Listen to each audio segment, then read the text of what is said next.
Naka-record na ba siya? Alright.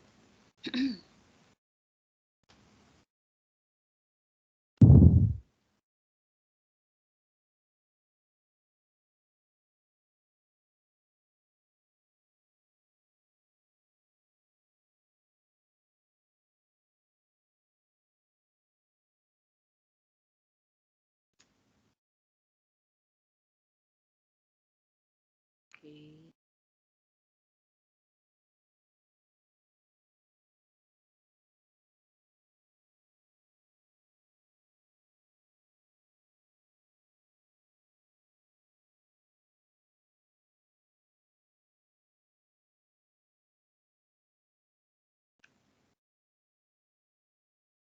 Actually, I made suggestion with the modifications of the modules because lesson 5 should be on the preliminary part because this idea about blue ocean strategy is very crucial because this would help you out in thinking for the right startup venture idea. Ang blue ocean strategy is a revolutionary kind of concept or idea na uh, kakaibang-kakaiba siya sa traditional way of thinking of a business. Okay? So parang kung titingnan mo, it's 360 degrees turn around doon sa traditional way of thinking on how to start a business idea. Actually, I had the privilege to be familiar with this idea way back 20 kailan pa ba 'yun? 2013, 2012. And it really what? Nagkaroon siya ng stigma, nagrema siya sa aking kaluluwa kasi sabi ko, wow, I've been teaching for almost 20 years pero ito yung kakaibang new century concept or framework that totally shunned away from the traditional way of thinking, the traditional way of doing business plan, the traditional way of doing a feasibility or whatever research endeavor you have. Um, Very revolutionary and radical yung concept niya talaga. I don't know if you have the if you took time in learning about it even before. But ayun. So sige, let's start to watch videos muna to introduce you with the blue ocean strategy. Just let me know if you can see the video. Can you? Can you guys? Yung file po, ma'am. Oh, wait. All right. Parang I need to open it first.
Ayaw niya makita. Open ko ulit.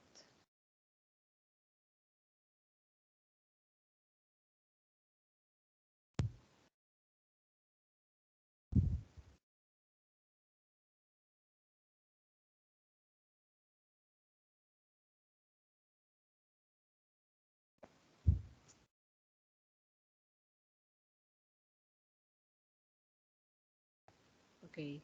Can you see it now? Nakikita nyo na, guys? Yes Yes, po, ma'am. ma'am. Alright.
Another one.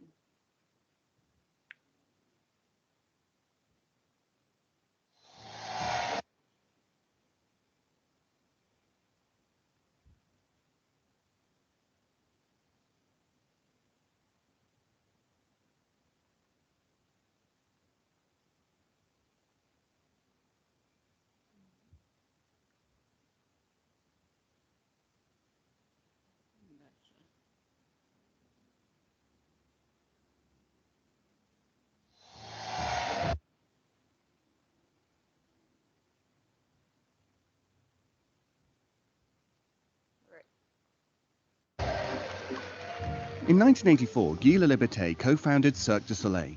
Soon, Cirque was bringing in revenues that incumbents like Ringling Brothers had taken more than a century to attain, even though the circus business was in long-term decline. How did Cirque thrive in such a dismal environment? The answer can be found in the theory that the business universe consists of two kinds of markets: red oceans and blue oceans, a concept pioneered by INSEAD professors W. Chan Kim and René Beauborn. Red oceans represent existing industries and markets, where industry boundaries and the rules of competition are well defined. Companies strive to outperform rivals and grab a bigger share of existing demand. As the space gets crowded, fierce competition turns the water bloody. Competitive or market competing strategy is about how to occupy red oceans. By contrast, blue ocean or market creating strategy is about how to create and capture unknown markets where demand is created rather than fought over. In some cases, this spawns entirely new industries. But most blue oceans emerge when a company alters the boundaries of an existing industry, as when Cirque du Soleil blurred the line between circus and theatre. Cirque made the acts more artistic and sophisticated, attracting a whole new group of customers, adults who are prepared to pay premium ticket prices as they would for the theatre or the opera. Cirque also eliminated several elements of the traditional circus like costly animal acts and star performers. Cirque invented a new and profitable market space without making the typical trade-off between value and cost. Cirque pursued both differentiation and low cost in what Kim and Beauborn call value innovation. The simultaneous pursuit of value and cost is the logic of blue ocean strategy. Based on their study of more than 30 industries, companies that can create blue oceans usually reap the benefits for 10 to 15 years because they are hard for rivals to copy.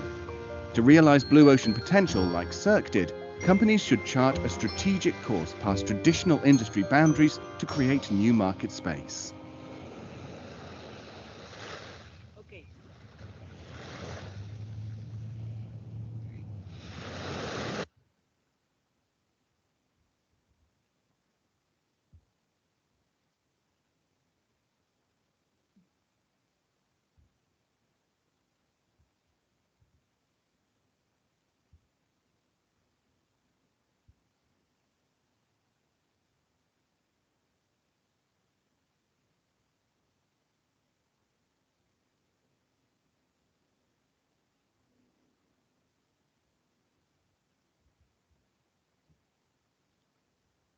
Let's just wait for the file to be loaded.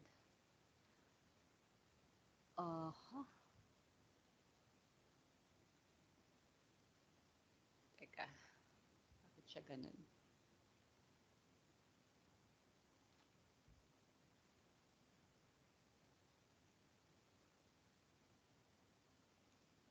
Okay, yan, nakikita nyo na? Can you see the slides, guys? Yes or no? Yes po, ma'am. Okay.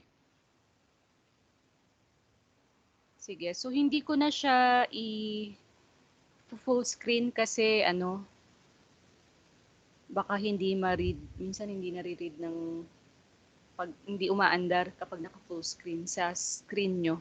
Okay, so this is the concept of blue ocean strategy or BOS strategy. Actually kung ito ay if you will try to embed this to your soul and spirit, you could have, you know, a different kind of way of thinking in life, a new way of perspective in life. Um,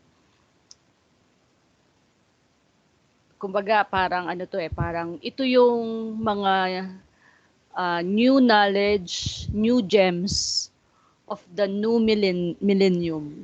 Okay? All right. So there are some quotations made by famous personalities, just like Sun Tzu. He said that skillful leaders win wars without any fighting at all. Okay, so very ironic, very radical. So how can you win wars if you will not fight? But according to this concept, if you are a skillful leader, if you are an extraordinary leader or person, you can win war, you can win the battle even without engaging into it. Okay, another one. Okay, some example of that is this one. So these are actually an actual case about Coca-Cola.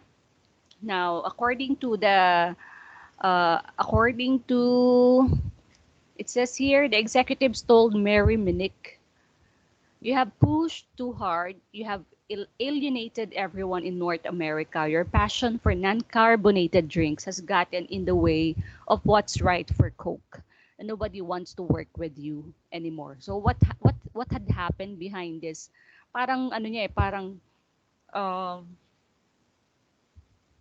parang it's a conversation about how Coca-Cola were impacted with the sudden rise of non-carbonated drinks, which eventually causes a lot of loss, a huge loss from Coca-Cola company. Okay? So hindi nila na-anticipate na darating yung era kung saan ang tao hindi na maa-addict sa sa carbonated drinks, just like yan yung mga beverages na to, yung mga sodas. Pero dumating yung era wherein mga non-carbonated or healthy drinks are popped up in the industry, which basically competed with carbonated drinks, just like this one. Okay, in America, Snapple is very popular. So today, Coke struggles to connect with current culture. The value of the brand fell 20%. Okay, the carbonated soft drink is being challenged by healthier alternatives, just like Gatorade, Snapple, vitamin water. So Coke ignored the one passion in the corporation who seemed to grasp the new world of non-carbonated drinks. So what had happened is Quaker bought Snapple for $1.4 billion. So sabi niya kung nakinig lang sana si Coke, yung loss na yon ay hindi mangyayari. Okay?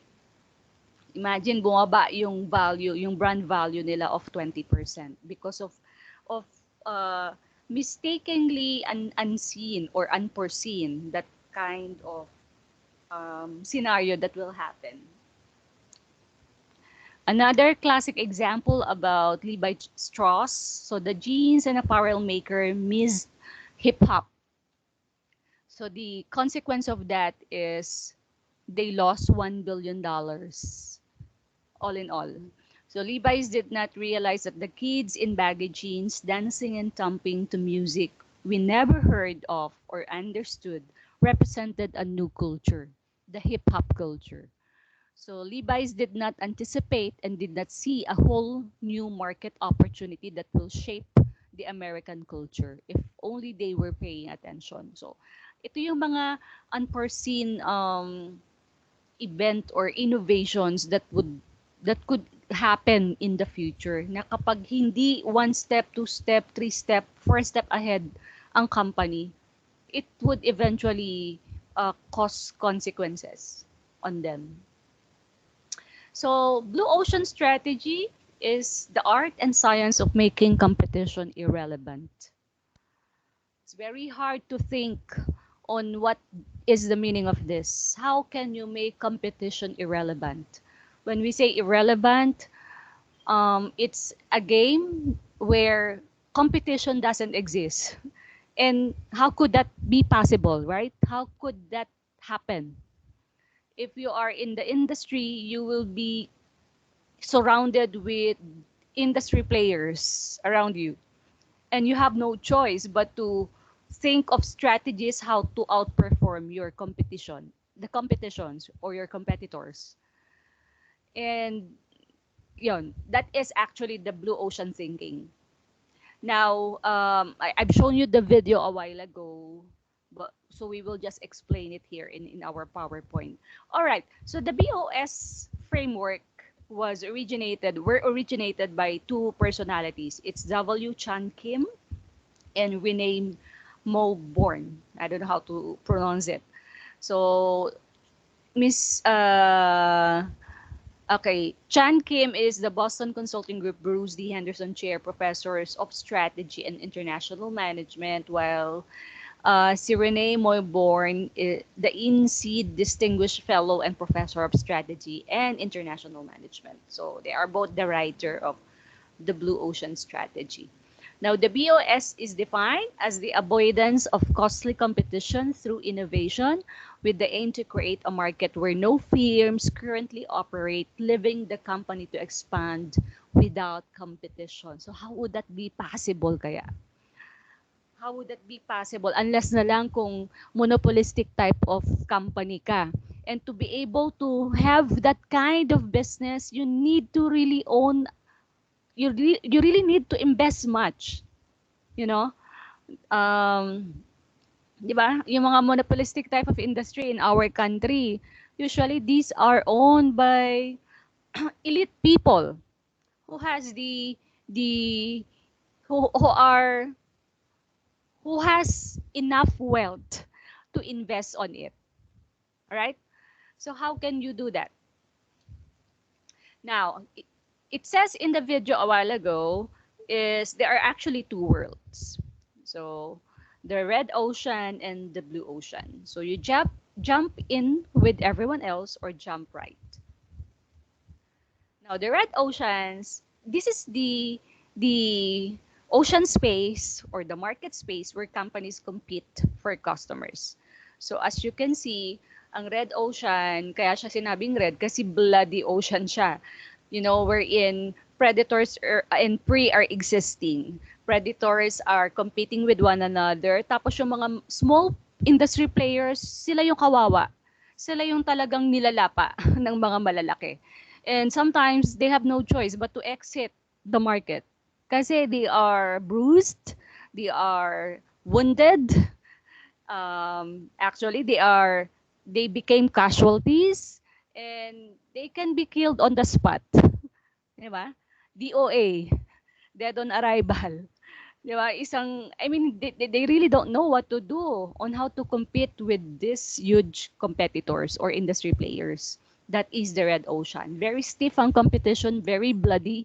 Each one eats one another, that is how we characterize the market today. So the thing about a competition is that if you don't go out of the box, then you better be damn good inside that box. Which is correct, di ba? Kung kaya mo makipag-compete, good for you. If you have the capacity, if you have the mechanism, if you have the power, if you have the calling, go for it. You can do well. And your main goal actually is to outperform your rivals and win the battle. Okay? But the blue ocean is the ocean space or the market space where company creates new market. So these are fresh spaces, unexplored spaces, what else? Mga deep blue ocean spaces wherein wala pa talagang nakaka-dive deeper or nakaka-explore deeper. Okay.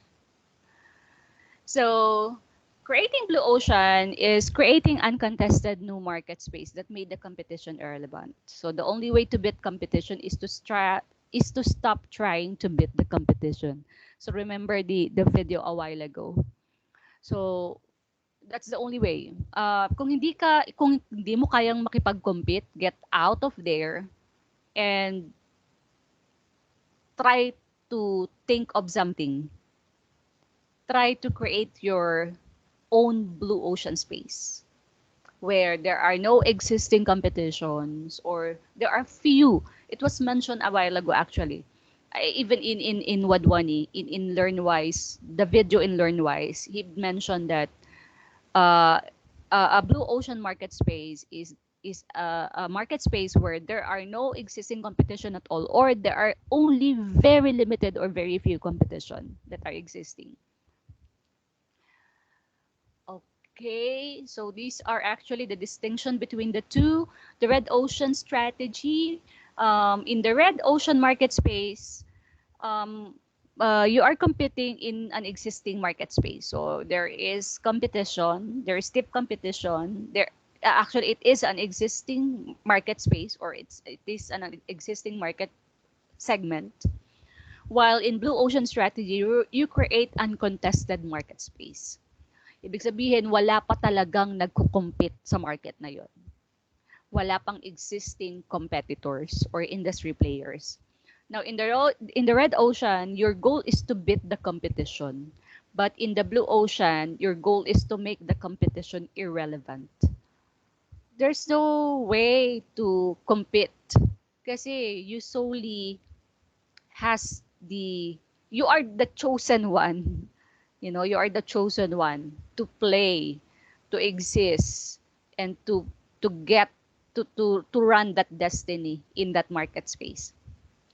In the red ocean, you need to exploit existing demand. So that's why you need to come up with strategies, come up with research on how to really penetrate well the market. But in the blue ocean, you create and capture new demand. So these are uncontested market. These are uncatered or untapped market that actually has new demand. Actually sa blue ocean thinking kasi ikaw ang magki-create ng demand, hindi ang customer mo. Alam mo 'yon? Hindi alam ng customer that there is an existing demand like that. So ang gagawin mo, hahayaan mo silang to experience that thirst and hunger for your value offering. Doon pa lang nila mararamdaman, wow, kakaiba yung product na yun, kakaiba yung idea na yun, kakaiba yung service na yun, masubukan nga. Yun. You will be the one to create that kind of demand. Now, in the red ocean, these are where customers or the existing market are being segmented. So, katulad ng mga diniscuss natin before, nagkakaroon ka ng mass segmentation, yung mga you are trying to identify your niche segment, di ba? So, yun yung very common among the red ocean. But in the blue ocean is you will be attracting non-customer. So, they are not actually existing customer yet. Non-customer pa sila, pero i-convert mo sila from non-customer to existing customer, to customer. Sa red ocean, very steep, you need to really find strategies to improve or enhance your competitive advantage. But in the blue ocean, the mechanics of the game is all about value innovation. It's all about value, the value of your product offering, your unique value proposition, your unique product value proposition. What will make your product, services, idea unique? All right. Okay. So, ito yung idea, yung fundamentals of a successful strategy in terms of value innovation. So, we all know that if you want to enhance your value offering, of course, meron siyang corresponding cost. So, ano ba talaga yung tamang equation between cost and value? Now, sa traditional thinking, ito po yung scenario. Kung gusto mong i-increase yung value mo, yung value proposition mo, of course, it is accompanied with increase in costs at the same time. So, if to be able to increase value, you need to increase your cost. If your value suddenly decreases, that means na nagko-cost cutting ka. Meron kang kinakat doon sa mga resources that you are supposed to put into to enhancing your value. But in the blue ocean strategy, it's the other way around. Cost and value are directly in relationship. They are both parallel with each other. So you can increase your value, as your value increases, as your cost increases, your value increases at the same time. Okay? So you can create value even at a lower cost. If you want to increase a little higher your cost, that is also the time that you can increase your value. Okay? So they are actually in proportionate relationship with one another. All right. Now, with any given industry, every firm seeks to raise value and cut costs in order to enhance value innovations and outperform the competitors. So the effect is more competition, and that would lead to minor profit margins for everyone, which is just like the explanations a while ago. So kung kailangan mong i-enhance yung yung value innovations mo to be able to outperform your competitors and stay one step ahead of them, so you need to really you really need to think about how to really spend each of your penny to be able to improve and enhance. Probably hindi siya nangangailangan talaga ng money resources. Probably ang kailangan niya lang ay strategy. Ang kailangan niya lang ay isang one-of-a-kind idea na once it launch into the world and let the world hear it, it could really shake them. It could really shake the industry. Lalo na ngayon sa era natin, sa generation natin, napaka-powerful ng technology. Ma-viral ka lang, ang laking marketing marketing campaign na yon. To boost your popularity and to boost the awareness of the masses to that kind of idea. Now, in the red ocean, with any given industry, every firms to seek, tama ba yan? Yan. Oh, so that is the red ocean. But in the blue ocean, a successful strategy consists of pulling ourselves out of the tough competition by venturing into uncharted water where no other competitors are present yet. Kaya hindi naman natin masasabing forever, nag-iisa ka lang doon. Darating at darating ang time na magkakaroon rin ng mga competitions kasi probably they will copy your idea and just make some a little innovations from it, you know. But the thing is, kapag ikaw yung unang nakaisip noon, you can now become the industry player, and with the ample amount of resources that would back it up, you can be the top industry player on that. Okay, yan.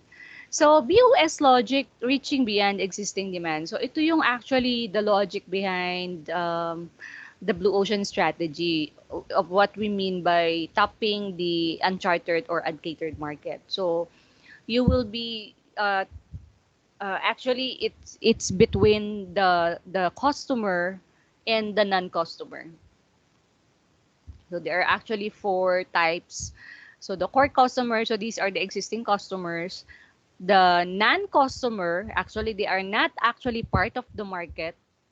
The soon-to-be non-customer, ito yung mga what? Um, kumbaga, ano pa lang sila eh.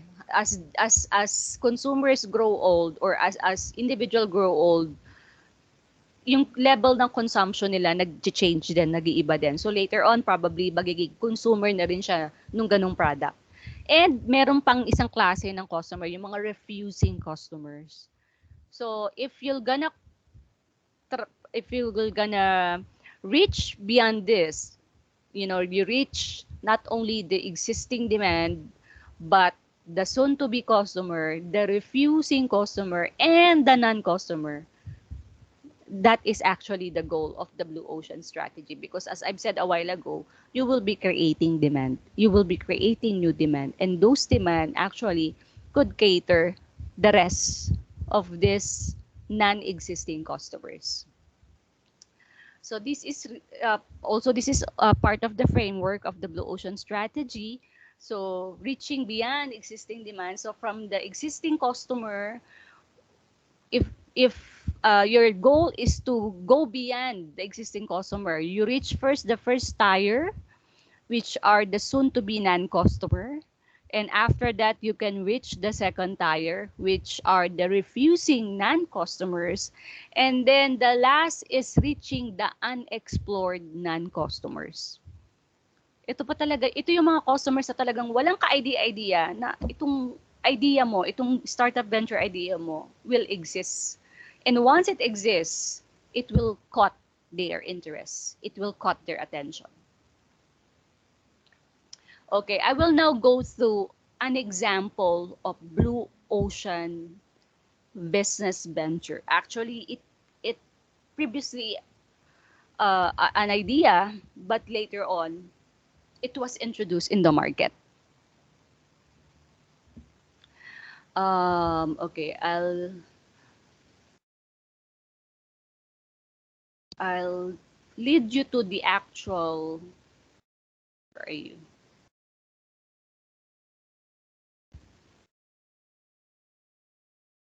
Can you see my slide?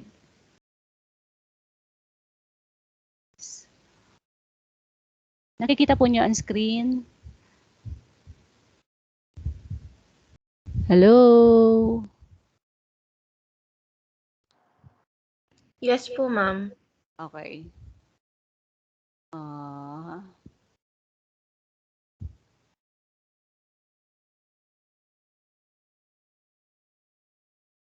Wait. Hindi ko siya Ayan. Nakikita niyo tong screen ko? Ito, this one. The DRF. Opo. Okay. So this is actually a website of a flower boutique shop. So ang pangalan ng kanyang boutique is DRF, or Dirty Rotten Flowers. At ito po yung mga products that are available sa kanyang shop. Actually, this is in United States. Sample ng mga products niya are this one. So may corresponding cost yan. Dirty Rotten Flowers, ang cost niya ay, ilan yan? $33. Hindi ko siya makita. Wait, I'll get my eyeglasses.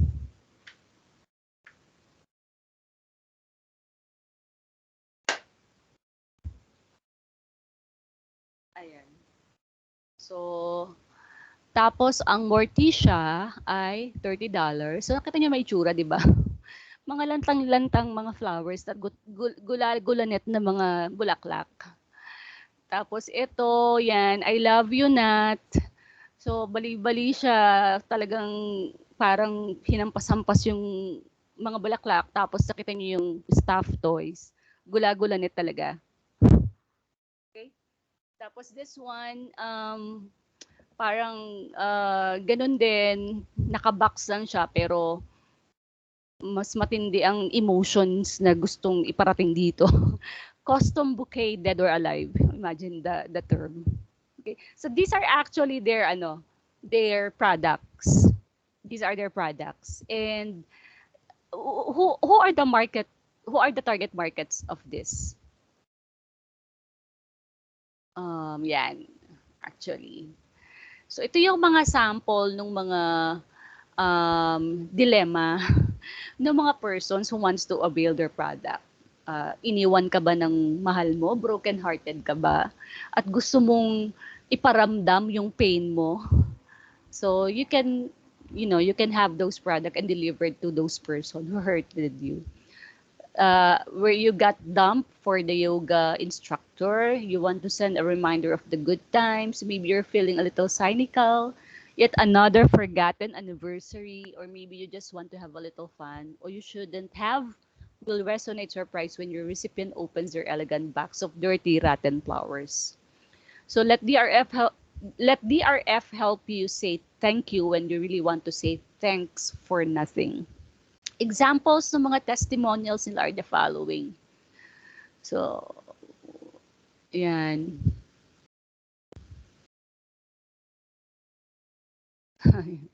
Di ba? Napaka-vengeful nila.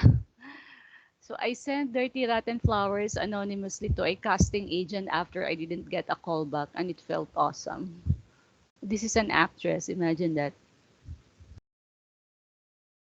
Ano pa?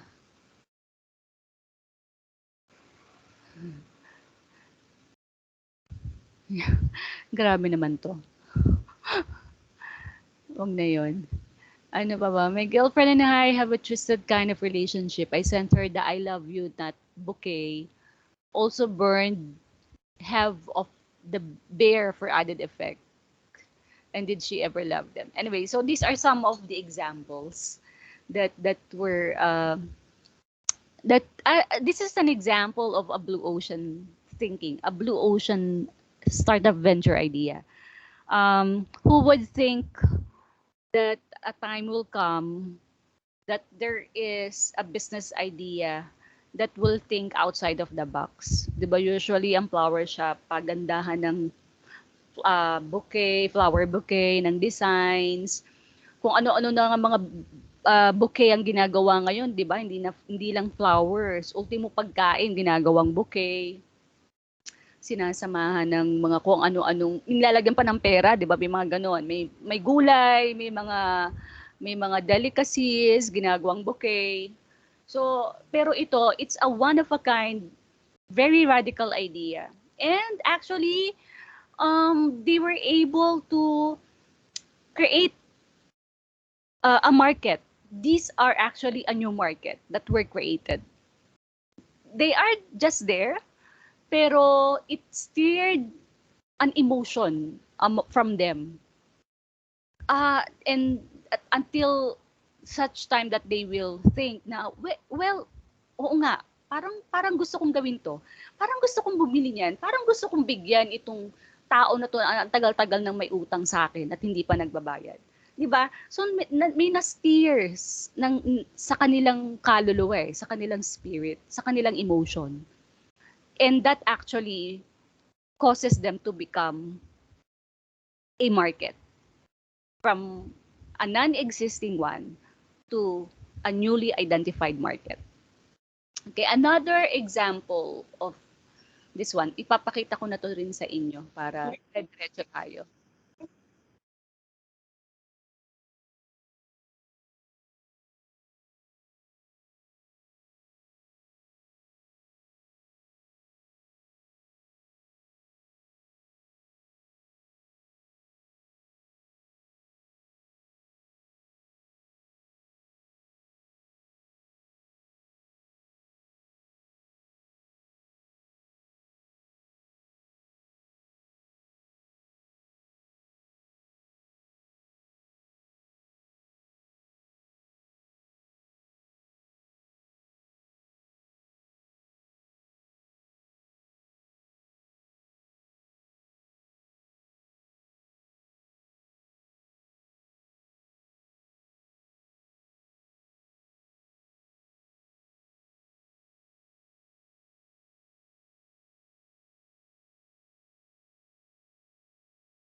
Okay.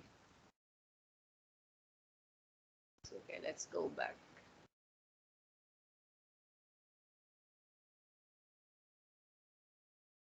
All right.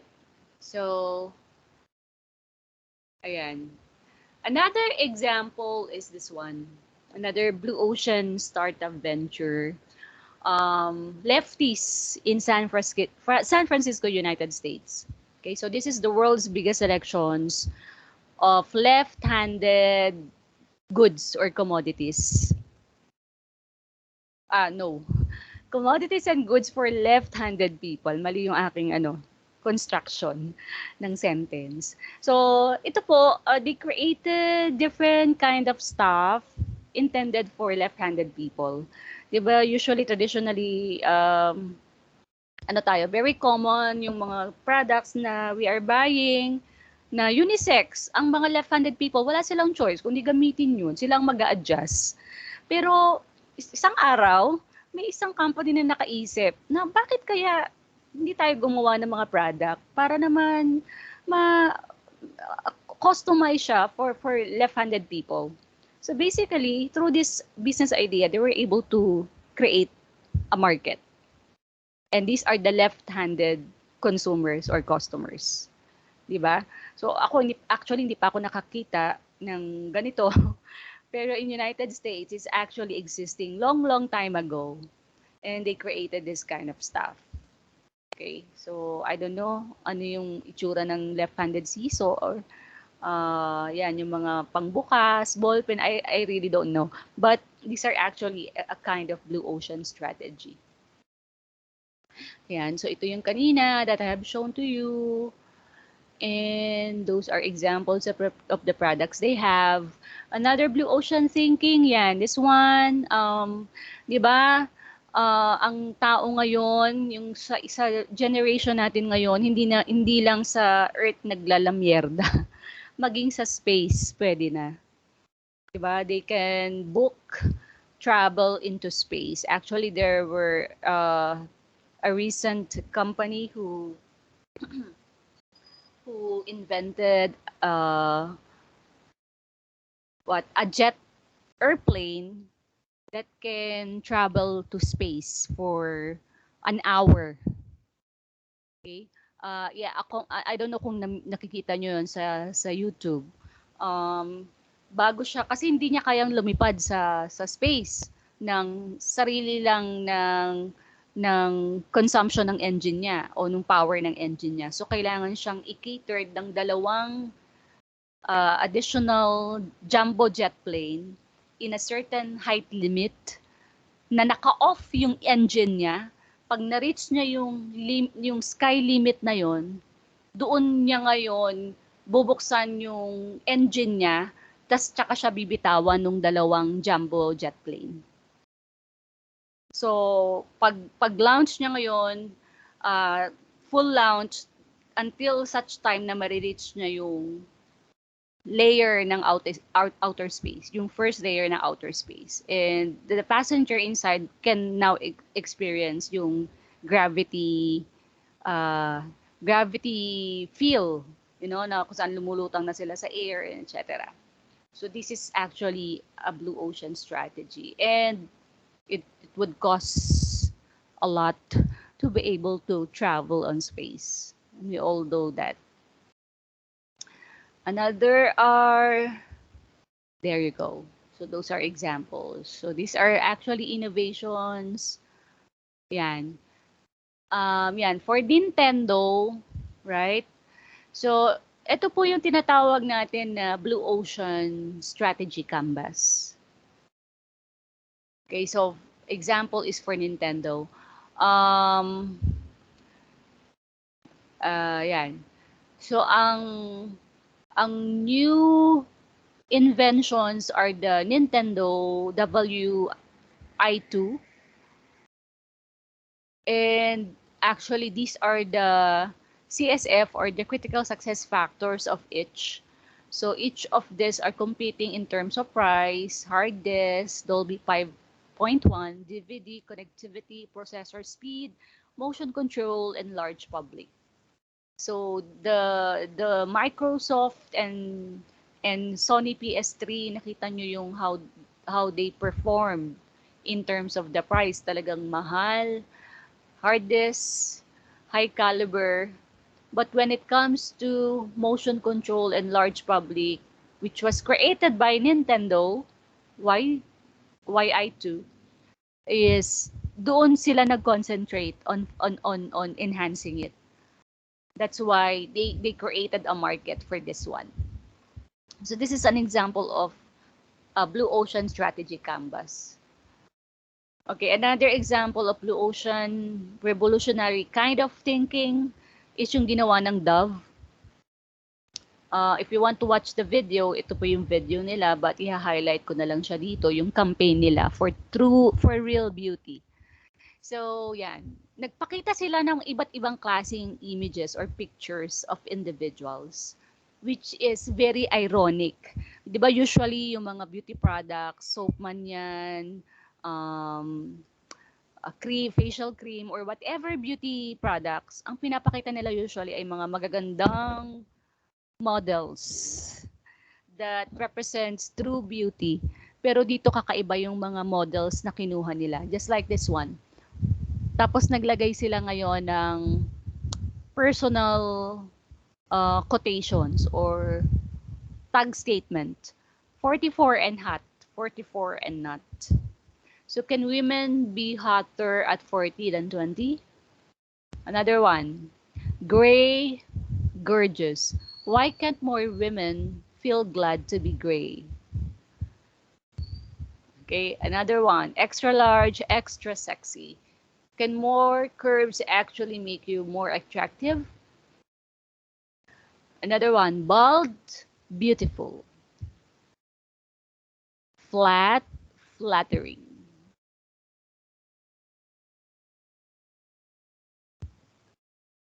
Single eyelid, twice as nice. Flawed, flawless. Boy, babe. Mga boyish look like. Half empty, half full. And then, yan, wishes she were bland. So the dub team was saying, our notion of beauty is not elitist. It is celebratory, inclusive, and democratic. So you can be beautiful as you are, even without, you know, enhancing your appearance. Just make it natural. You have your own definitions of your beauty, and it can be seen as people look at you. That is actually their campaign. So wrinkled, wonderful. So Dove has discovered a blue ocean by 2006. The result we're in. Dove was named one of the 10 brands with the greatest growth in the past 3 years because of their campaign for real beauty. All right, so we will move out. We will move on now with the Blue Ocean for Action framework. So this is which is what you will actually do on the activity for lesson 5. So that's why I'm explaining this to you so that you can come up with your own Blue Ocean for Action framework and strategy canvas. Yung mismong startup venture nyo, ha? Okay. So the for action framework of BOS consists of four factors. First is to reduce, and then eliminate, and then raise, and create. So pa-counterclockwise tayo. For you to develop a new value curve, you need to reduce something, you need to eliminate, you need to raise, and you need to create something. Now, for reduce, all you need to think of is which factors should be reduced well below the industry standard. Example, ng mga products na gumamit ng for action framework, ano yung ni-reduce nila? Let's say for Swatch. So, nakikita nyo, itong example na to ng Swatch is napaka lightweight niya, napaka very minimal ng detail, and very minimum, very uniform yung product feature niya. Actually, two-tone color lang to. Makikita nyo, di ba? Silver and gold. Very simple. So, marami silang ni-reduce. Di ba? Maraming inalis, maraming tinanggal, or maraming binawasan in terms of the features of the product. Also, this one. So, ito ay usually ang ganitong klaseng shoes ay napakabigat, pero ito napaka-lightweight nito. Okay? So, ilang ilang grams lang yung weight nito mismo, which is very comfortable to the fit. Another one is eliminate. So, you need to think of which factor that the industry has long competed on should be eliminated. So, anong mga part ng mga products mo, actually these are advices or guidelines for existing product who wants to innovate and come up with a blue ocean way of thinking on how to enhance their product. So they need to identify which factors or features of their product that needs to be eliminated. Example yan for yung mga mobile phones natin ngayon, 'di ba? Dati from napaka-heavy and yung mga makakapal na klase ng features ng phone, yung mga what's this one? Yung mga makikita mong butas or sinasaksakan or yung mga pinipress, as much as possible, tinatanggal na siya. Tapos this one, yan. I don't know what is this one. Pardon for the image, no? Medyo ano siya, bare. Parang ano to eh, parang nilagyan nila ng lighting system that could turn, that wherein you can choose different themes. So naka-embed na siya ngayon sa room. So hindi ka na gagawa ng room na iba-iba yung theme. So ito, dinesign nila mismo yung room kung saan pwede siyang mag-change into several various themes. So isang room na lang siya. Unlike gagawa ka ng iba't ibang rooms. So they eliminated those one. And this one, yan, ito na yung mga movie theater natin ngayon, di ba? Yan, unlike before na jam pack yung mga chairs, tapos design siya for a crowd, pero ito design for couples na where they can feel that they are at the comfort of their home and very relaxing. 'Di ba yung mga what's this 4D cinema na parang you are really actually in the scene kasi yung chairs gumagalaw nag ano siya nag-shake no depende doon sa impact nung scene no kung ano yung scene na nangyayari. Then another one is CNN. They have actually revolutionized the uh, the way of wait lang guys the way of broadcasting news, you know. Before 'di ba, meron oras lang ang newscasting pero ito ay 24 hours. Netflix also is an example of blue ocean strategies. Marami siyang pinatay na industry actually. Okay, the next is race. Which factor should be raised well above the industry standards? Ayan, so these are example of yung mga non-carbonated healthy drinks, you know. So, in-enhance nila yung product features in terms of the value and benefits of the product. Also, this one is, yan, ni-raise nila yung value in terms of enhancing the features. So, makikita nyo yung sole, mismong base ng shoes. It could also emit air, you know. So, hindi lang enclosed na enclosed yung paa, but you know your feet can breathe even inside even when it is enclosed by the shoes. And then last part is create. So which factor should be created that the industry has never offered? So ayun, yun yung kanina pinanood natin na video of a hotel room in Japan that are actually manned by robots or AIs. Okay. Yan, isang blue ocean example is Cirque du Soleil. This was also cited as an example in the video at LearnWise. So, ito pong itsura ng Cirque du Soleil. How their production performance looks like, you know. They really put a lot of effort in enhancing their productions in terms of the different types of factors, just like what you are seeing. So this is what they did when they used the 4-action framework. So in elimination, they eliminated star performers. So hindi na sila nag-hire ng mga known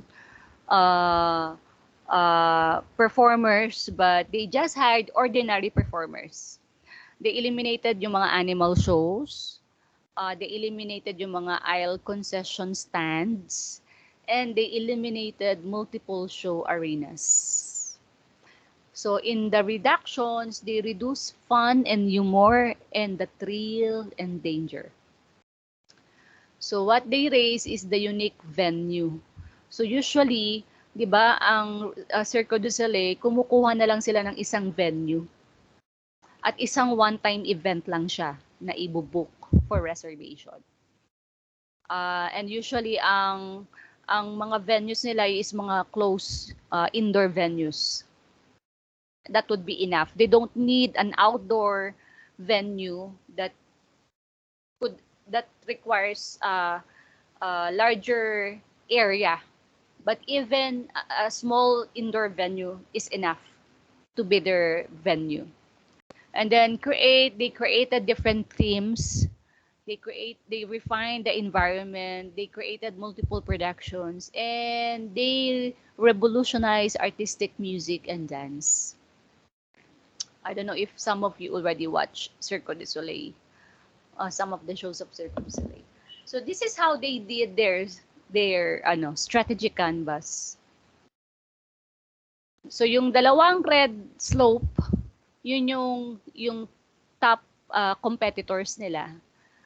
So it's actually Yan. Basta yun yung top competitors nila. So, all of them, the three of them, competes in terms of the prize, in terms of star performer, in terms of animal show, in terms of aisle concession, in terms of multiple show arenas, in terms of fun and humor, in terms of thrills and danger, in terms of unique venue, in terms of theme, in terms of refined watching environment, and in terms of multiple productions. And artistic music dance. So, makikita nyo guys, sa price, talagang, kumbaga, they eliminate or reduce these factors. The price, the star performer, the animal show, the L concession, the multiple show arenas, and reduce a little bit of the fun and humor and the thrills and danger. But they created unique venue, created themes, they created refined watching environment, multiple productions and artistic music and dance, which is wala doon sa mga competitors nila. So that is their strategy canvas, their Blue Ocean strategy canvas. So this is an example of your BOS strategy canvas and the the 4 action framework, which is what you're gonna do with your business venture. All right. All right. So let's go on with the where is it? With the LearnWise.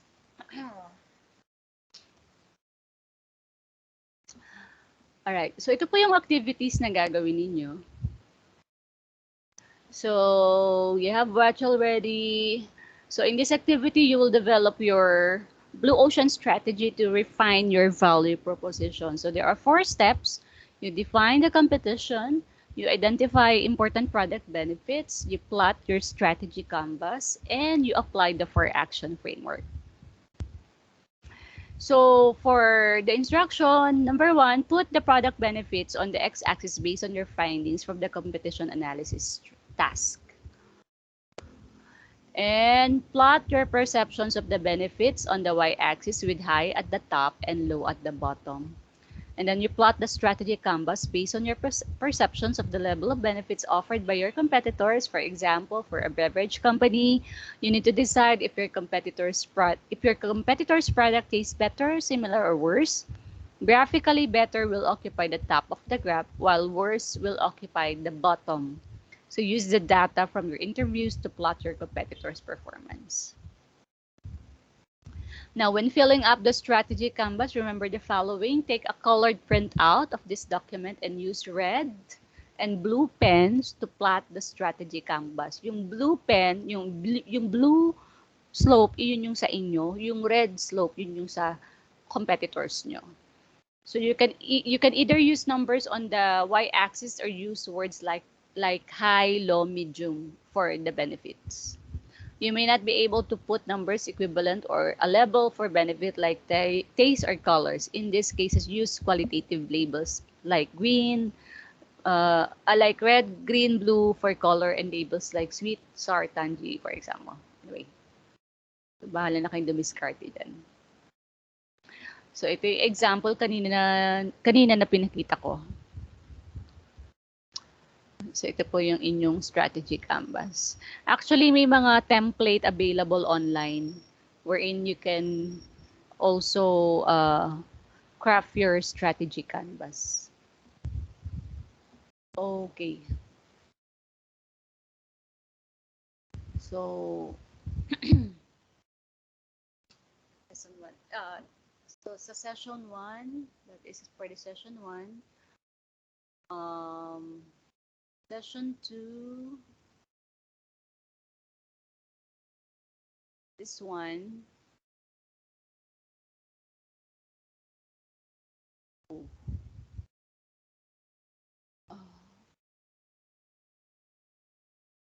Yeah, so for session 2 is you will craft the 4 action framework. So ito yung sample kanina na pinakita ko sa Cirque du Soleil. Tapos gagawin niyo po yung sariling inyo. Okay? So punta tayo ng session 3.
Ma'am, excuse me po, wala pong sound. Wala. Opo. Ay, hindi naman kayo nagsasalita eh. The solution demo as the smallest Hindi na po. possible solution that can stand in for the actual solution for testing. Nothing less or more, just the core component. You also don't want to invest a lot in building a full-fledged product or service that nobody wants. Instead, create a demo or a mock-up of your solution and test run it with your customers. This is a lean startup technique which helps you validate your solution. Now, I'm going to give you a few tips for building a solution demo. First, don't make a mockup or demo so simple that it is only an image. Keeping your demo as simple as a wireframe or sketches won't really give the customer a real sense of the solution. For example, if you are developing a website, create your mockup as a website instead of creating a Photoshop image of the website. 2. Don't build an unnecessarily flashy demo. Building a demo often makes us want to be creative. While a flashy demo is quite effective in making the sale, it makes the job of the implementation team quite difficult. So that's why you need to make sure that the mockup is something that can indeed be created in reality. Imagine creating a flash video with fancy transitions showing off the website's user experience and then realizing you can't reproduce the same transition effect in your solution, the website. Third, build it quickly using your own resources as far as possible so that you can quickly develop another version of the demo for testing. Creating a complicated mockup which requires hiring resources can actually increase the turnaround time required to make the necessary feedback changes. For example, if you complete the website using hired experts and then take it to your customer for feedback, it will be too late, resulting in more user feedback. Fourth, build as many mockups as you need. Let's say your solution solves more than one problem. For example, your website helps customers upload the pictures. Guys, wait lang iihi lang ako after And Just also wait. find pictures they can buy. Then you need to create two mockups, one for each requirement. Lastly, Do not use dummy data like the lorem ipsum text. Instead, use real looking data that will not only help you lay out your screen but will support your solution narrative. For example, let's say you have a photograph of children playing in the park for sale on your website. Then name the image as Happy Children in the Park instead of Lorem Ipsum or something untitled. Building mockups this way lets you test your solution and show something very close to what will be delivered.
Okay. So, so the next part would be building your solution demo and conduct solution interview. Ano ba yung ginagawa dito? Um, actually, mag this is actually coming up with a sort of a prototype of what you are what you want to offer. Not actually naman you're gonna build a prototype. Something that could show your product. 'Di ba? It was explained a while ago in the video. Let's say kung ang product mo ay building magpapak you will be utilizing a website instead of uh, what instead of taking pictures or sketching or drawing your website, why not come up with a website? I mean the front page of the website, make it real. Kumbaga realistic yung gagawin mo na solution demo. Yung ibang students ko before, ang ginawa nila is they created a video demo or a video pitch. It presents informations about their product or service offering, yung product benefits, ano yung pinaka-unique value propositions ng product nila, and then how their product would provide solution to address yung kanilang pains and gains. So, it's a simple video actually, pero hindi pa talaga yun yung actual demo pitch ninyo. But it would focus only on your product, on the solutions, on the unique value proposition you have, which will serve as your solution. Okay? That would address yung ano ba talaga yung needs ng customers or consumers. Okay, so there was an instruction here. So you will build solution mockup using the actual technology framework for a demo for your prospect. So for example, if you're developing a website, create your mockup as a website instead of creating a Photoshop image of the website. So interview your prospective customers using the interview script. Questionnaires given page 2. Receive feedback from prospective customers and then analyze the feedback shared by these prospective customers. Label every element on their mockup as must have, nice to have, or don't need to have.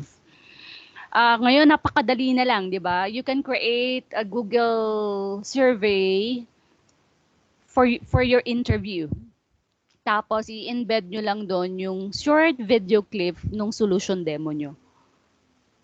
So, parang, yun muna yung panonoorin nila, tapos meron silang ititik lang, sasagutan about doon sa kanilang, about their feedback on your video. So, that is actually very easier to do. So again, you will work as a team, build the mockups using the actual technology framework so you can present it to your prospect, take photographs or video footages of your solution demo, then set up interviews with at least 10 of your prospective customers. 10 or more. The more, the merrier. Kasi mas nabavalidate ngayon yung product niyo. Yung ibang na-judge ko sa other countries, they interviewed kasi very important po yung solution validation. Yung solution demo validation nyo. That is one of the most important in the whole crafting of your business idea. Dapat substantial po yung makukuha nyo na data from here. Yung ibang judge ko na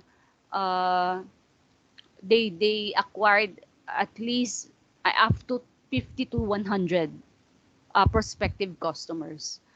And that is substantial enough to really validate kung ilang percentage yung actually sold out doon sa idea nila. Alright. So, ito po yung... Okay. So, conduct the interview using the interview script and present your solution demo to help the customer visualize your solution. Once you have done this, compile the solution interview result using a template for documenting interview results given on page 5. So find out if you have achieved the problem-solution fit. Pivot or reinvent your solution if you have not achieved the problem-solution fit. So now tips in conducting solution interview. So you use your old prospect. So follow up with your old prospect only if you have taken their permission to do so during earlier problem interviews. So if the prospect matches your early adopter demographic, arrange a follow-up solution interview with them. Tapos mix in some new prospect. It is good idea to mix in new prospect with every batch of interviews so that you can test all the hypotheses with a beginner's mind. So your earlier interview should have yielded some referrals that you have used. So this is also the time to start testing any other channels that you have identified in your last iteration. So pwede niyong pagsamahin po yung old na na-interview nyo, tapos dagdagan nyo ng mga new prospect then. So run a solution interview using structure given below. So dapat may welcome kayo. Kung Google Doc form yan, survey form yan, lagyan po ng welcome, konting explanation. Tapos, Of course, identify nyo kung sino yung interviewin nyo, sino yung mga early adopters nyo. Tapos, tell a story. Actually, ito sa actual interview ginagawa, pero not necessary na kapag gagamit kayo ng online survey. So, show your solution demo, video clip, kung video clip man yan, or graphics, or image, whatever. Tapos, test pricing, wrapping up, and then wrapping up again. Okay. So, ito po yung mga idea. So, these are examples. Actually, this is an actual interview. Script lang to. So, sa welcome stage, yan, merong mga preliminary script that you can use. You can also put this into the Google online survey form. Yung preliminary paragraph, introductory paragraph nyo. And then, in the demographics, these are some of the things that you can consider. And then, illustrate the top 3 problems with a story. Yan. Ito po yung strategy or atake na pwede nyong gawin to acquire that information. And then, your test solution or demo solution. Okay. So, they can watch the video. And then, you can ask questions about that video. I-ask nyo na po yung lahat ng pwede nyong i-ask. Test pricing, yan, pwede nyo i-ask. Example of the questions that you can include are the following. And then some of the script for wrapping up. And you document the results. So take that 5 minutes immediately following an interview to document the result while they are still fresh in your mind. So it helps to create a template like the one that follows so that you can quickly jot down the responses. So ito po yung template. Sa Google online survey naman, ma-generate nyo agad yung result, right? So may Excel file doon na you can download from the result of the survey and the answers that they have provided. So you can summarize those into this template. Ito po. Ito yung i-upload ko sa assignment ninyo. Okay? Alright. Saan tayo? Next.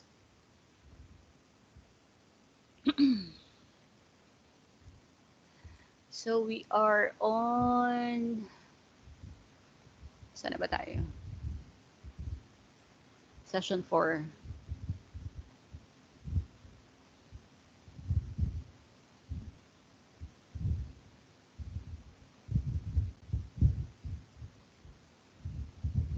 What's this? Ayan, presentation. Anyway, so hindi nyo na kailangang i-present sa class yan. I-submit na lang ninyo sa akin. So proceed tayo sa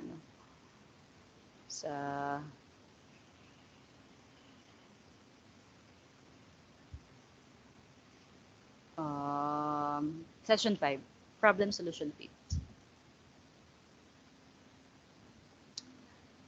Okay.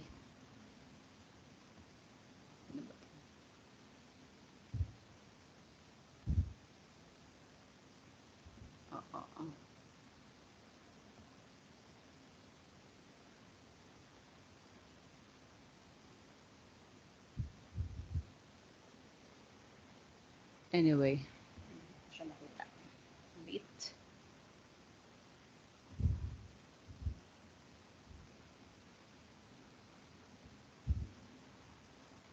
Okay, so these are results from solution interview. I think it's just the same. Ayan. Okay, so complete the result, identify the demographics of your early adapter, validate if your solution solves the problem. If not, pivot. And then identify must-have, identify the minimum features needed to solve their problem. If not, refine your script, identify a price that customers will pay, and answer the following. So number 1, did you validate the demographics of the early adapters? Is there a must-have problem that you can solve? Can you define the minimum features needed to solve this problem? Do you have a price that a customer is willing to pay based from the answers of the survey? Can you build a business around your solution using a back of the envelope calculation? So these are the tips. Actually, if you receive specific usability or feature enhancements as feedback, discuss whether there are compelling reason to incorporate them. So remove unnecessary features. Now confirm your early hypothesis. If you ended your problem interview iteration with strong positive signals, there should be no surprises here. Otherwise, revisit your old assumptions and refine them until you get consistent results. Refine pricing. If you got no resistance to your pricing, consider testing it by setting a higher price for it. Take the customer's alternative solution into account. If their current solutions are free, what more value can you add? Sa pricing, guys, pwedeng hindi lang isa, mas magandang tatlo yung price level nyo para ma-rank nyo alin yung first, alin yung second, alin yung third. Okay?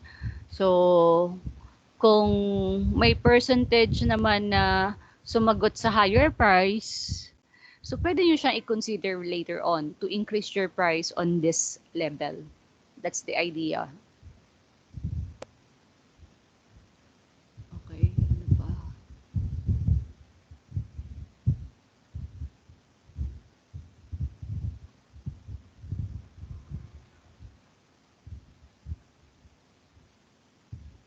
Alright. So, next is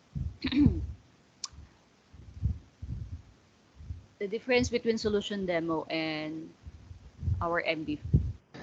Are you thinking what is the difference between solution demo and MVP?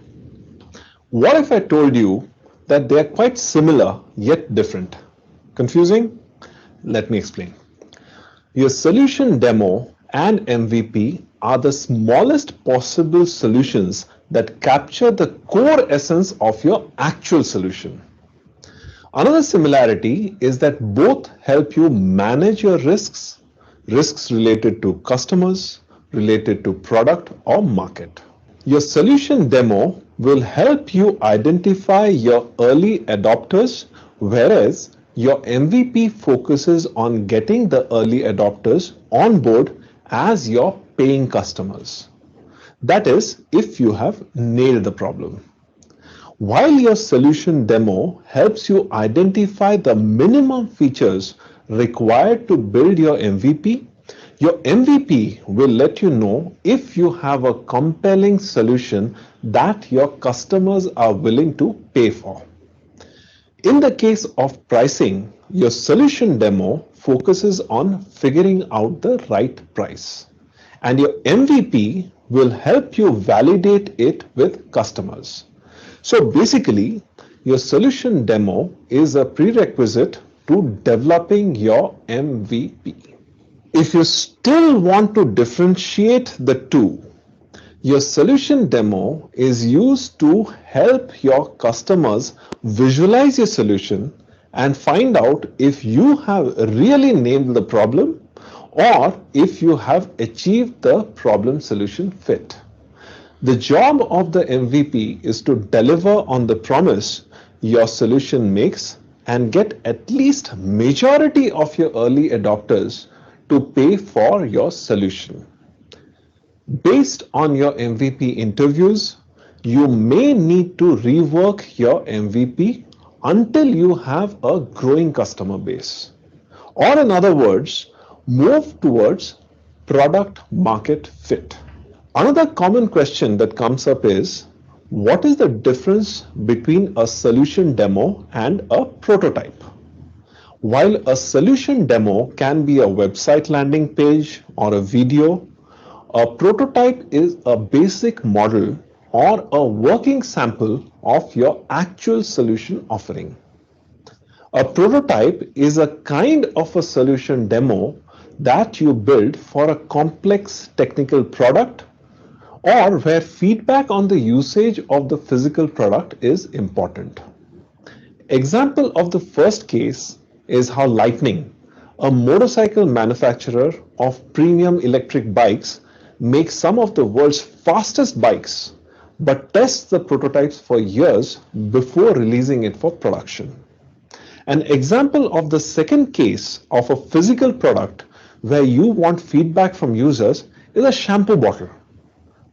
Before you launch the shampoo, you might want to prototype 5 different kinds of bottles and see which one works best for the users.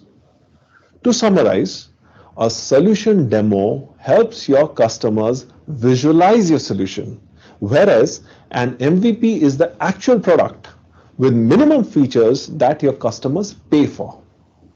A prototype is a type of a solution demo where you create a physical product to either test its technological feasibility or gather feedback from users.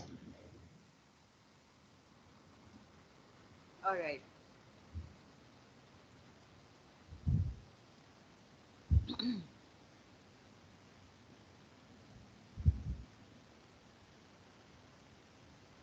Okay, so wait for a while.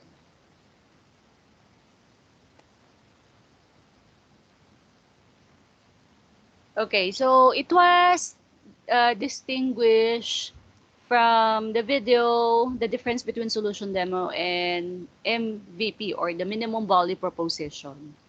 So as was explained by Dr. Raj, solution demo will help you entrepreneurs to identify your early adopters while your MVP focuses on getting the early adopters on board as your paying customers. So parang ang lumalabas talaga, ang prerequisite for you to create your minimum value proposition is to come up with demo. Okay? So, ang another one in terms of that is in terms of the product. Now, in terms of the pricing, ang focus ng solution demo is figuring out the right price. You need to really scout, gather data about the feel of the customers on the different level of prices that they are very much willing to pay. But for the MVP will help you validate the price with your customers. Tapos, ang goal din ng solution demo is to test if there is a problem solution fit. Kung ang solution that you want to provide really matches yung problem identified by the customers, particularly yung mga must-have problem. Yung mga nasa top on the list nila, top on the rank nila in terms of the problems that they mostly encounter that require solution. And that solution can be provided by your product offering, by your minimum value proposition. And then for the MVP naman, ang target niya is if there is a product market fit. Ito kasi is pangkalahatan na. Yung product offering mo ba is really intended to cater the need of your target niche, target market niche. Okay?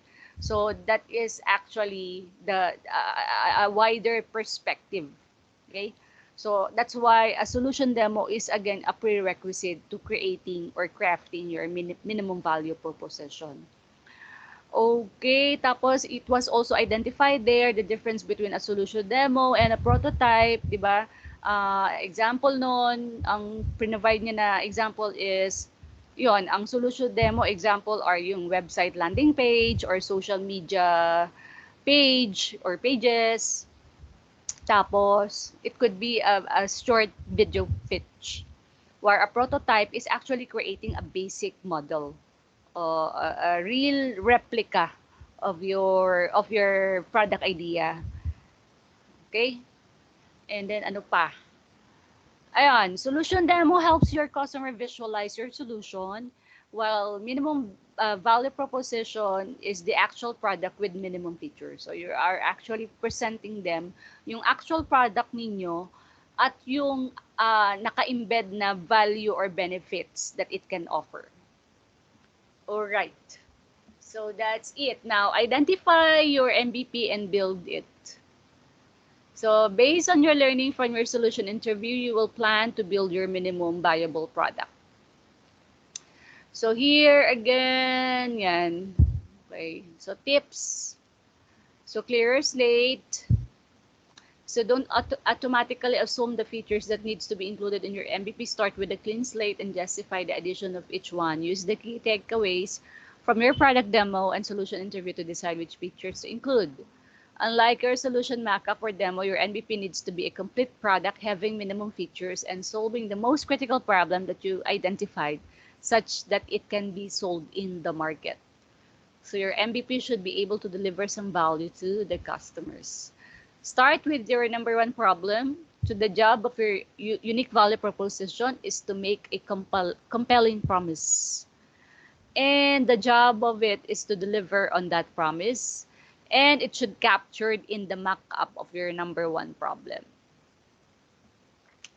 You should also consider your JTBD framework. So remember the customer needs that you had identified in the JTBD framework. So your MVP needs to satisfy the functional, emotional, personal, or social aspect of the customer's need. Ito na actually ang pinaka-heart ng inyong product idea, yung value ng mismong product nyo and the benefits that it could offer. That's why you really need to make a careful plan of this one. Eliminate the nice to have features that are not essential. So from your solution interview, you should be able to label every element on your mockup as must have, nice to have, or don't need to have. So immediately eliminate the don't needs and add the nice to haves to your feature backlog queue unless it is a prerequisite to a must-have feature. So, ililabel nyo lang yung benefits na yon o yung solution na ito yung must-have, nice to have, and don't need. Yung lahat na may label nyo na don't need, tanggalin.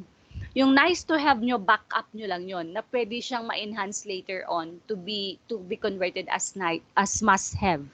Yung must-have ngayon, doon kayo magfo-focus, magko-concentrate on enhancing those type of features or solutions.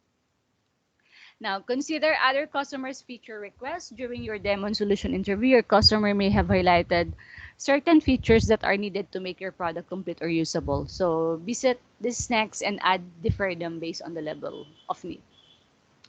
So remember, your MVP will be chargeable. Your MVP being a complete product with minimum features needs to have a go-to-market price. If your product or solution is a software, you can have a trial period. However, a trial period is not recommended at this stage. So if you really want to offer a pre-trial to your customer, make sure that exceed 30 days. Yun lang yung, actually ito example ng mga highly technological type, yung mga service apps actually. This is applicable. Now, taking your MVP to the market is another way of validating if your customers want to pay for your product or solution. Focus on learning, not optimization. All your energy needs to be channeled toward accelerating learning. Speed is the key. Think about optimizing production and cost later. Merong iba kasi na talagang one time, big time, nag-i-invest agad sila ng resources sa prototype pa lang. But this time, hindi naman siya actually recommendable. Mag-isip muna kayo paano nyo i-enhance yung product idea. But all of your product idea must be backed up with data or information. Dapat, hindi lang yung mag-explore kayo, mag-iisip kayo, ay, lalagyan ko to ng ganitong feature. Ay, sasamahan ko to ng ganitong feature. Pero wala namang backup information regarding that. So lahat ng solution that you will include in your prototype or in your product idea should be backed up by informations. Ano yung basis nun? Bakit nyo sinamahan ng ganitong feature? Nag-work ba yon? Magwo-work ba yon? Ano yung basis nun? Wag lang yung nag-a-assume na ito pwede to. Actually, meron akong isang ginudge na product venture.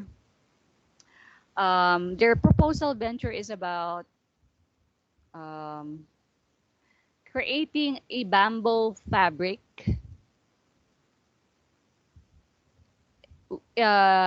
with a percentage amount of waste plastic materials. So creating a bamboo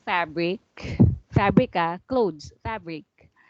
Tapos sinamahan ng portion ng waste plastic material. Okay? So akala nila workable. So nag-research. Dapat kasi pag nag-create ka ng something, ng product innovation, it should be back up with information. Workable ba 'yon? Nagkaroon na ba ng experimentation regarding that? Ano yung advantages and disadvantages? And then when I research, yung bamboo fabric pala, a certain bamboo fabric, kapag pinrases mo siya, nagpuproduce siya ng isang element. At ang tawag sa element na yun ay resin. Yung resin na yun pala ay in a way, it is considered already a plastic material. So, hindi mo na siya kailangang samahan pa ng plastic material. Or else, magiging iba na yung texture niya. At magkakaroon na possibility na magiging hazardous material na siya kapag purely concentrated na siya as plastic element. So, they don't have any idea on that. Kasi akala nila, pwede to. Kasi medyo eco-friendly ang dating. Di ba? So, sasamahan nilang waste plastic materials. Pero hindi sila agad nag-research thoroughly na may nagkaroon na, dumaan na ng experimentation yon at actually, that kind of idea was banned in United States. Bakit? Kasi yung pagpaproseso ng bamboo fabric to be able to produce that resin element ay actually you need yung mga workers nito talagang dumadaan sa matinding process to the point na at risk sila in terms of the chemicals that are being used to be able to process this one.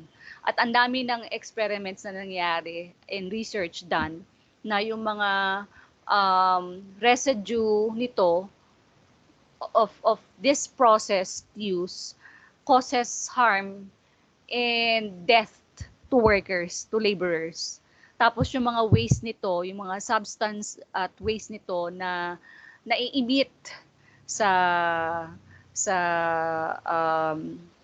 waste reservoir or mga water features kung saan sila dinadump ay nagkakos ng contamination and it poisons actually several communities in United States. So that's why doon pa lang talagang hindi nakatanggap-tanggap. Okay? So ganun din ang gawin nyo. Lahat ng gagawin nyo as product features nyo to highlight your benefits, solutions, and unique value proposition should be backed up by data. Baka mamaya isip lang kayo ng isip, maganda to, eco-friendly to. Pero nagawa na pala yon in the past at nagkaroon na ng study in the past na ito pala ay nag-cause ng ganitong klaseng situation or event. So, magpa-plop din yung inyong product idea. Alright? Alright. Okay. I think. So, this is now our milestone 3. Where is it? Okay.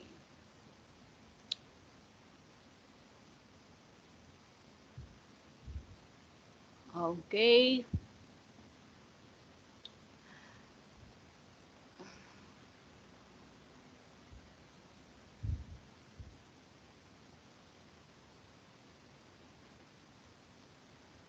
All right. So build the MVP based on the plan you finalized on the previous activity. Take photographs or video footages of your MVP. Set up interviews with at least 10 of your prospective customers. And then try to get new prospect for your MVP interview. It is a good idea to exclude the people you have interviewed earlier. So conduct the interview and present your MVP to help customer visualize your solution. So compile the MVP interview result. Find out if you have achieved product market fit, pivot, or reinvent. Actually, ito na yung kanina pala. Okay. Yan. So the MVP interview, like the problem and solution interview, is less about pitching and more about learning. It is particularly important to conduct your initial MVP interviews in person. So showcase your MVP during interview. In case you have a website for your MVP, you can take your customers to the landing page, then to the pricing page, and finally to the sign up or activation page. The goal of your MVP interview is to validate if your solution has a product market fit. You need to learn if your MVP has the essential features that a customer is ready to pay. So these are actually, ito guys, ito baka ma-confuse kayo. Separate to sa problem solution interview and with this MVP interview. Okay, so ito ang itetest nito is, yan, yung product market fit. So ito na mismo yung actual pictures,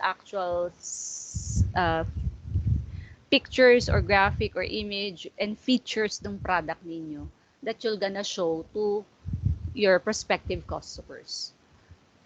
So in your interview script, pwede nyo siyang gamitin or sa inyong Google online docs or online survey form, you can use this idea as part of the text of your interview script.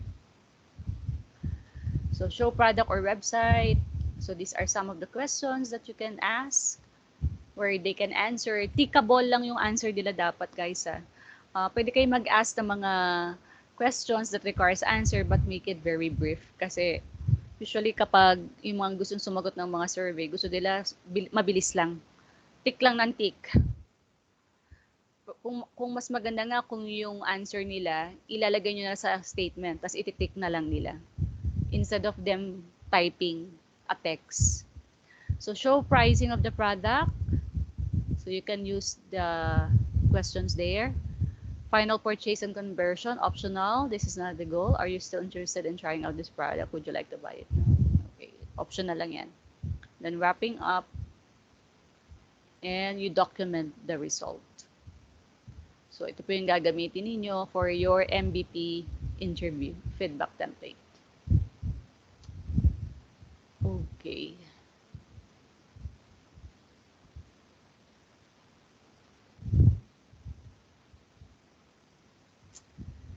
And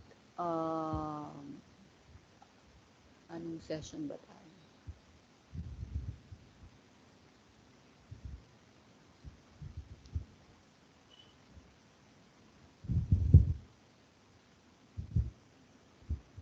We're done with that.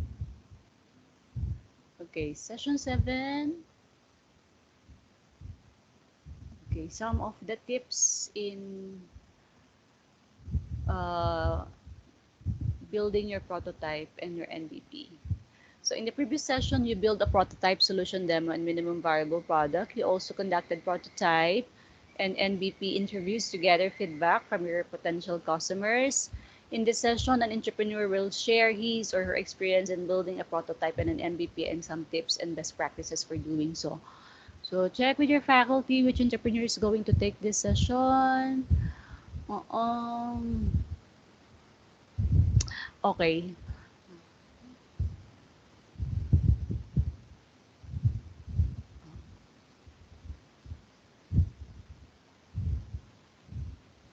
Okay.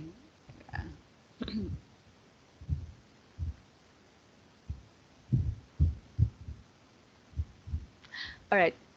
Ito kasi is, I will be inviting somebody to come up with a talk regarding building a prototype.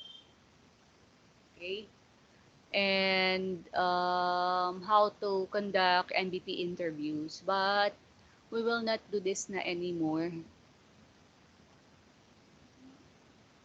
And okay, so kahit ninyo na gawin to, you concentrate na lang on coming up with your own prototype. So you have na naman your product idea, and you just concentrate on doing that.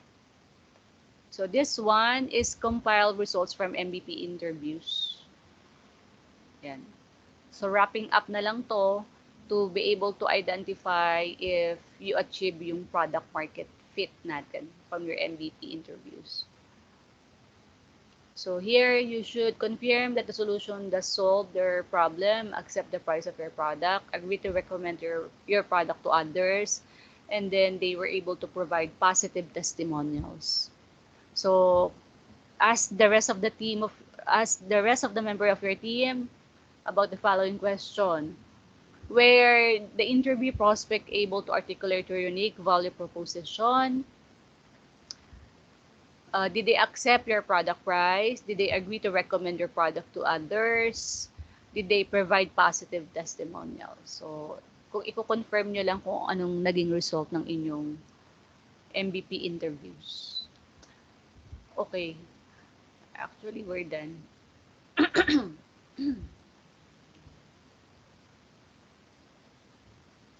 Alright. Okay. Sige guys. Medyo ito kasi very heavy.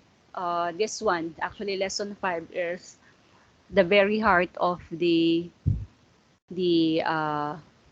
very heart of your startup venture business idea. Do you require time to do this one?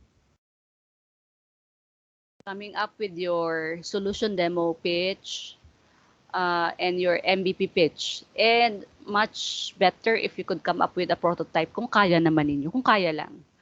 Pag hindi naman, see to it, nagagawa kayo ng image or graphical presentation that would clearly show or present your prototype business idea or product idea. Hello guys. How many weeks do we still have? Kailan ang inyong final exam? Hello. Ma'am, 24 po ma'am yung end namin. Oo. So medyo mahaba-haba pa naman yung oras natin. Okay, do you need time to work on your solution demo, your minimum viable product demo, and your milestone 3 output, so that we can appropriate the whole week for that? Would you like that, or do you want us to proceed right away to lesson 6? Tapos towards the end na lang ninyo gagawin lahat, but actually yun, matatambakan kayo nun. What do you think? Kasi you will be conducting interviews actually. You need to set that up. You need to prepare for the questionnaires. Actually, 2 questionnaires ang gagawin nyo rito. Tapos, ang importante, gusto kong paglaanan nyo ng oras is yung solution demo pitch nyo, tsaka yung solution demo pitch nyo. Kasi ito yung parang overview ng product idea ninyo eh. I'll be showing you an example of a solution demo pitch. Actually, sa final presentation nyo is magsasama kayo or gagawa kayo ng actual startup venture demo pitch. So, ito na yung kabuuang details at kabuuang presentation ng inyong product or service idea.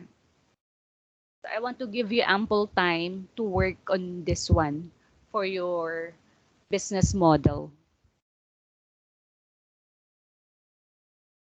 Hello. Say something, guys. Let me hear your thoughts.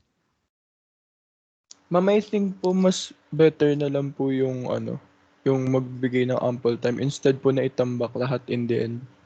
Oo. For me lang po, I don't know for the rest of the class. Oo. Kaya nga. So do you want this week to appropriate? Do you want the rest of the time? Kasi we have meetings on Thursday, we have meetings on Saturday. So what I'm gonna do, if all are in favor of it, we will make those asynchronous so that it will give you time to work on lesson 5.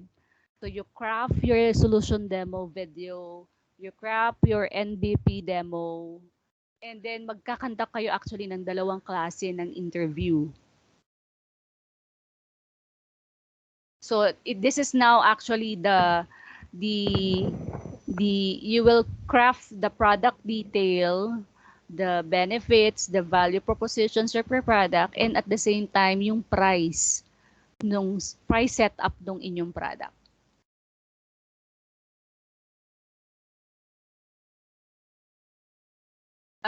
Sige, let me just show you an example of a solution demo.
Okay, sige.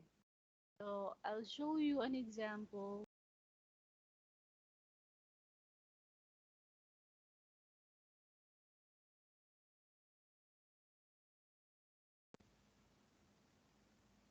Okay, this one.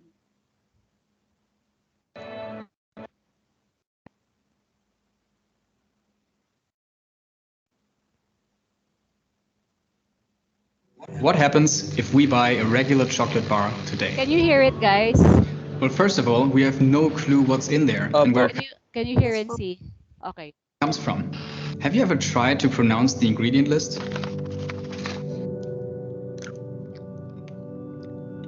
When we eat this, we actually flood our body with sugar.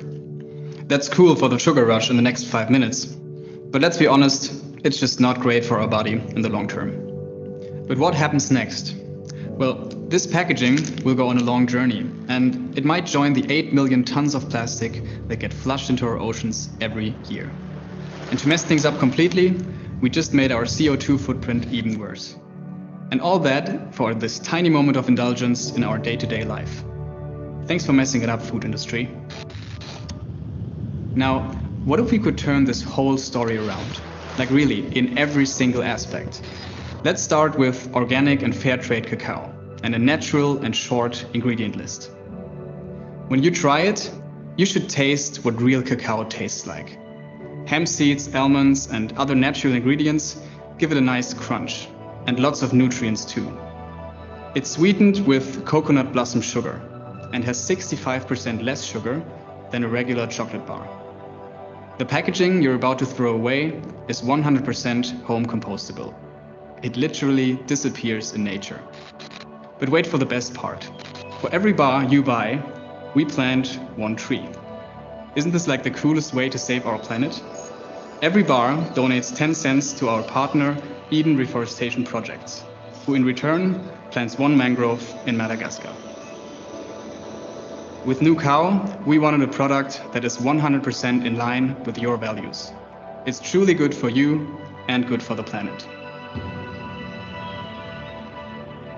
Hey, we are the founders of the new company, and together with our great team in Germany, we want to show the food industry that food can be uncompromisingly good. We're building a portfolio that covers all scenarios between your main meals. Besides New Cow, we've already launched our second product, New Pro, the first truly natural and sustainable protein shake, just perfect after your workout. And there are many more products to come. So far, we have avoided 1 ton of plastic waste, we have replaced 30 tons of refined sugar and planted over 1.5 million trees. Not bad for a small product like this, right? But that's exactly the magic behind it. Consumer goods like this go over the counter millions of times per day. And we want every to be a signal for a better world. And now it's time for us to take the next step on our journey. And we need you to help us change the way people eat every day. And to make that happen, we will develop new products, invest in sales and marketing, and most importantly, spread our story. Be part of a new generation of food and benefit from a rapidly growing market. Make the world healthier and greener with us.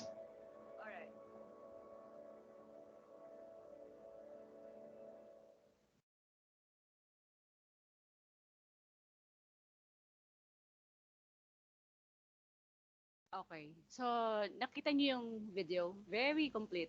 Actually, it's actually not only introducing their company but introducing their product, its value proposition, uh, how they address yung kind of problem when it comes to consumptions of chocolate and chocolate-based product.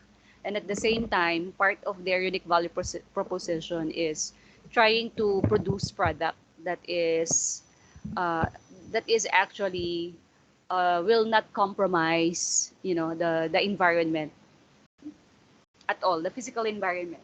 Since yung source nung food, yung food source nito ay nanggagaling sa plantations, 'di ba, ng cacao. So that is actually very short video, but they were able to present their unique value proposition. They presented various solutions that they can provide in producing their product. So it would really steer the heart and the mind of the consumers, and would actually eventually convince them, wow, it's better to buy this product because it's healthier. At the same time, I could help preserve the environment and help eliminate waste. So that is actually enough unique value proposition. Okay, so just to give you an inkling of an idea, that is available actually at YouTube. You can just new company, NU company. Very simple, very short. At actually 2 minutes lang yun eh. So they were able to present their prototype there. At the same time, the various solutions that they can offer. So I'll give you, okay, so ganun na lang. I'll give you the rest of the week to work on that. And then I'll meet you next week on Tuesday.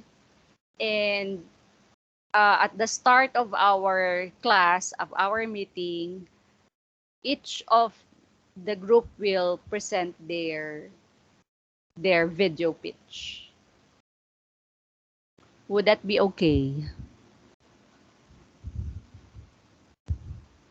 Hello, guys.